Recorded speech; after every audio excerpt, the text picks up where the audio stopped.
Yeah, Joe, we were just looking at the picture, and it looks like the protesters left the highway and went over to the grassy area. But that was my question to you. I was just wondering, where did everybody go? At one time, we were showing thousands of people, what it looked like thousands of people marching on the road. We come back and everyone has dispersed. Did you happen to see anyone take off? Where did they go? I saw a few protesters walking around you, but it's just amazing that everybody's just about gone, just like that.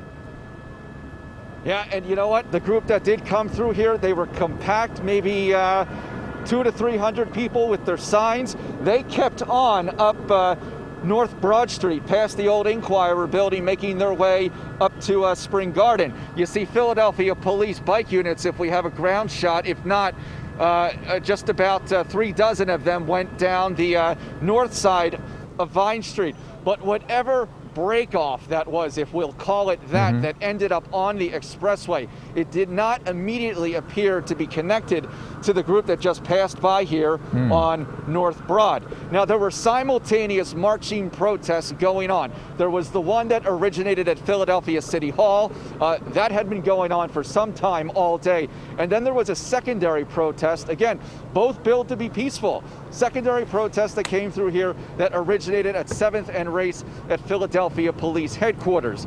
So if putting it together, it would appear that it may have been a break-off from the initial protest that we saw go down North Broad, and then they made a left on Race Street and continued down to the other side of the former Hahnemann Hospital and up 15th Street. But trying to work on the logistics of what it is. What you can see behind me, if we're back on the ground, is just this state police formation that is designed to prevent entrance to the Vine Street Expressway. I know that the city is now saying that the Vine Street Expressway, according to an email, is now closed, but exactly why, we are waiting to get the details, and we're going at it with as best information we can from our eye in the sky right now, Joel, it just makes me think a lot of reports have been coming out, and you may have heard them as well, all around the country.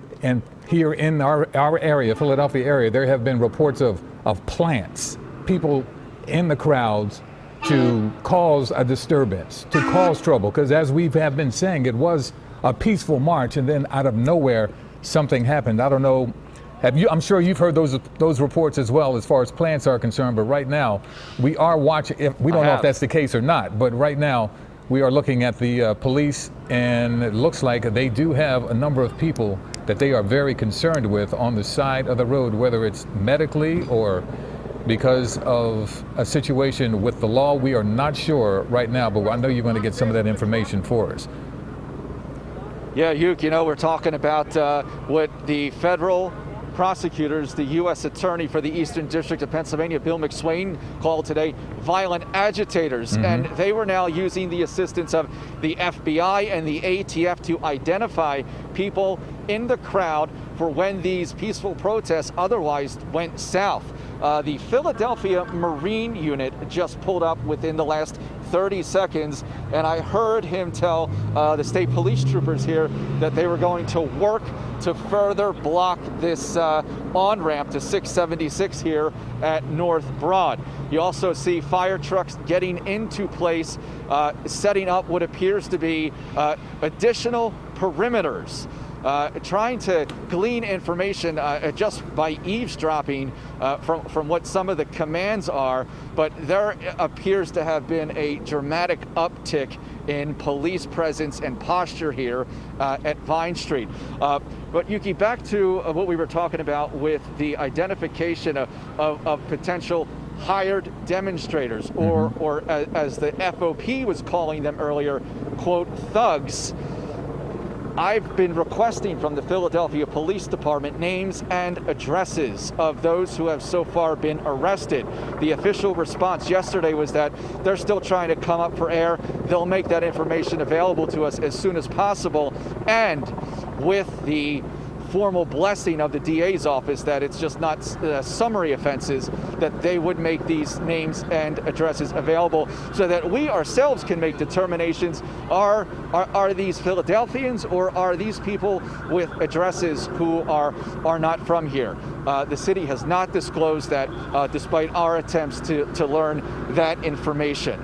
So traffic really still moving through here ever so slightly as units continue to respond into the area.